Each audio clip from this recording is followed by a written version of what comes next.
வணக்கம் மக்களே, இன்னைக்கு நாளையும் பார்த்தாரு. இன்னைக்கான கிளைமேட் எப்படின்னு கேட்டிங்கன்னா, நேற்று பெஞ்ச மழைக்கு ஏதோ பரவாயில்ல கேட்டிங்களா, கொஞ்சம் நல்லா இருந்துச்சு. அதுக்கப்புறம் என்ன ப்ரஷ் பண்ணிட்டு மாடி போய் பார்த்தா நேற்று பெஞ்ச மழையில நம்ம டூல்ஸ் எல்லாம் அப்படியே இருக்கு கைஸ். அப்புறம் அதையும் பார்த்துட்டு கீழே வந்து சோறு சாப்பிட்டுட்டு வேலை கிளம்பிச்சு கைஸ். அதுக்கப்புறம் வேலையோட கிளம்பி எப்படின்னு கேட்டிங்கன்னா, காலையில இருந்து அப்படியே ஆப்போசிட் ஆயிட்டு கைஸ். அதுக்கப்புறம் என்ன கைஸ், ஃபுல்லாக மழை இன்னைக்கு வெளியே ஒதுங்கி நிற்க வேண்டிய நிலைமை ஆயிட்டு கைஸ். அப்போ என்னது சம்பவம் என்ன கேட்டீங்களா, கரெக்டா 5:30 தான் கைஸ் மழையும் பெய்யுது. என்னன்னு தெரியல, அவ்வளோ நேரம் மழை வரல போதும், கரெக்டாக 5 நேரம் மழை வருது. இதை பத்தி நம்ம கோடங்கிட்ட கேட்பாங்க கைஸ். ப்ரோ உங்க கருத்து கணிப்பா இருந்தா சொல்லுங்க.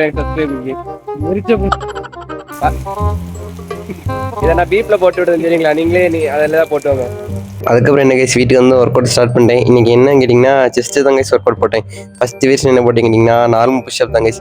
இது வந்து 3 செட்டு ஒரு 20 ரெப்ஸ் போட்டு, அதுக்கப்புறம் டைமண்ட் புஷ்அப் போட்டேன் கைஸ். அதுவும் அதே மாதிரி தான், சேம் 3 செட் 20 ரெப்ஸ் போட்டு இன்னைக்கு நான் ஒர்க் அவுட் முடிச்சுக்கிட்டேன். ஒர்க் அவுட் முடிஞ்ச கையோடி அப்படியே பவர் கப் பால் குடிச்சிட்டு, அதுக்கப்புறம் என்ன கைஸ், சோறு தான் முக்கியம். அதே மாதிரி தான் எனக்கு சரிங்களா, சோறு சாப்பிட்டுட்டு இன்னைக்கு டே முடிச்சுக்கிறேன்.